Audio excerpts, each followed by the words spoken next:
සුබ දවසක් වේවා සියලු දෙනාටම. මම අද කතා කරන්න යන්නේ අපේ තියෙන ජනප්‍රිය විභාගයක් තමයි අම්මලාගේ විභාගය කියලා හඳුන්වන ශිෂ්‍යත්ව විභාගය. එතකොට මෙහෙම කතාවක් තියෙනවා. සමහරු කියනවා ශිෂ්‍යත්ව විභාගේ වැඩක් නැහැ කියලා. සමහරු කියනවා ඒක කරා ප්‍රයෝජනවත් කියලා. මේ දෙකෙන් කෝක වුණා දරුවෙකුගේ ජීවිතේ ස්වර්ණමය යුගයක ආරම්භයක් තමයි 1-5 කියලා කියන්නේ. ඒ කියන්නේ දරුවන්ගේ ළමා කාලේ ගත වෙන කාලවකවානුව තමයි මේ 1-5. 1 සිට 5 වසර දක්වා කාලවකවානුව. එතකොට මගේ මතය තමයි මෙහෙමයි. ශිෂ්‍යත්ව විභාගයෙන් හොඳක් තියෙනවා නරකක් තියෙනවා. හැබැයි ඒකෙදි ජනප්‍රිය පාසලකට ඇතුළත් වෙන්න අවස්ථාව හම්බ වෙනවා. ඒ වගේම තමයි අර ඉහළ ආදායම් මාර්ග තියෙන දරුවගේ ඉඳලා පහළ ආදායම් මට්ටමක් තියෙන දරුවගේ පවුල්වල අය එකම පන්තියකට ඒක රාශී වෙනවා මේ ශිෂ්‍යත්ව විභාගය නිසා.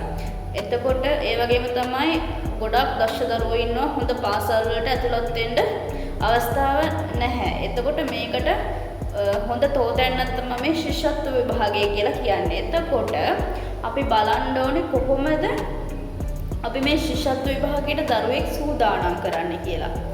ඉතින් 1-2 වසරේ ඉඳලම පන්ති යවන්න අවශ්‍ය නැහැ. 3, 4, 5 වගේ යවුවා නම් ඇත්තේ. එතකොට අපි දැනගන්න ඕනේ කොහොමද අපිට ශිෂ්‍යත්ව විභාගයට පන්තියක් තෝරගන්න කියලා දරුවෙකුට.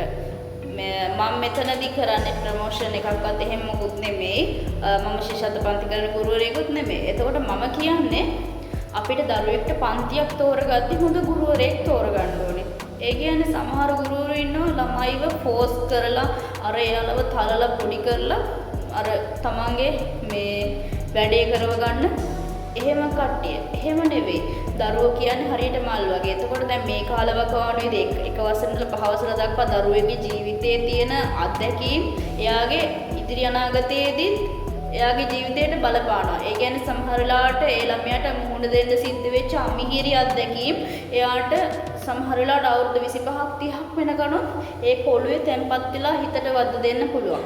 එතකොට අපි ගුරුවරයෙක් තෝරගන්න ඕනේ සාමාන්‍ය හොඳ අත්දැකීම් බහුල.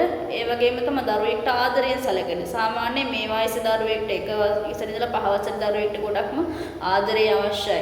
අපි හැමෝටම ආදරය අවශ්‍ය මිනිස්සු. එතකොට ඒ දරුවට අර ආදරයෙන් කිව්වහම අය ඕනම දෙයක් කරනවා දරුවෝ. ඒ වගේම තමයි මෙහෙම දෙයක් තියෙනවා. සමහර දෙමව්පියෝ ඉන්නවා එයාලට හැරෙන වෙලාවට ළමයාට හැරවනවා. ඒ කියන්නේ පාන්දර 3ට හැරියොත් එහෙම ළමයාට හැරවලා කරදර කරන ආපාඩම් කරන්න නැගිටින්න කියලා. එහෙම නෙවෙයි. ඒ වගේම තමයි සමහර වෙලාවට ගුරුවරු ඉන්නවා අධික ලෙස ළමයිව පීඩාවටපත් කරනවා. බයිනවා, ගහනවා ඒ වගේ. එහෙම නෙවෙයි කරන්න ඕනේ. දරුවාගේ මනස හදන්න ඕනේ. අපි කොහොම හරි ඉගෙන ගන්න ඕනේ. අපි මේ தත්වෙන් ගොඩ එන්න ඕනේ. අපි ඉන්නේ ගොඩක් අවම ආදායම් තත්ත්වයක. ඒකට අපි ඉහළට යන්න ඕන. අපේ ජීවිතයේ ඉගෙනීම කියන්නේ හරියට අත්තටු වගේ. එතකොට අපි ඒක කොහොම හරි කරගෙන අපේ ජීවිතය සාර්ථක කරගන්න ඕනේ. එතකොට සාමාන්‍යයෙන් ඒ විදිහට දරුවෙක්ගේ මනසට ඉගෙනීමේ වටිනාකම කාවැද්දුවට පස්සේ ඒ දරුවා සමහර වෙලාවට පාන්දර 2ට නැගිටලා පාඩම් ගන්න පුළුවන්. අන්න ඒ වගේ. සාමාන්‍ය කැමැත්ත තමයි හැම දෙයකටම බලපාන්නේ. හිත. අපේ හිත දෙයකට කැමති නම් අපිට ඕන දෙයක් කරන්න පුළුවන්. අපිට හැබැයි සමහර දේවල් වලට හිතක් නැත්තම් කැමැත්තක් නැත්තම් ඒ දේ කිසිම වෙලාවක කරන්න බෑ. එතකොට මෙහෙම දෙයක් තියෙනවා. සමහර මේ දෙමව්පියෝ ඉන්නවා මේ ශිෂ්‍යත්ව පන්තිවල මම දැකලා තියෙනවා දරුවා පේපරේ ලියනකම් බලාගෙන ඉන්නවා එතනට වෙලා. එතකොට අර දරුවට ඒ දරුවගේ අර චින්තන ශක්තිය එතනදී හීන වෙනවා. සමහර වෙලාවට දරුවට රවණනවා, ගොරවනවා. එහෙම කරනවා. එහෙම කරන්න එපා. දරුවට මේ කාලවකවානුවේදී සම්පූර්ණ මානසික නිදහස ලබා දෙනවා.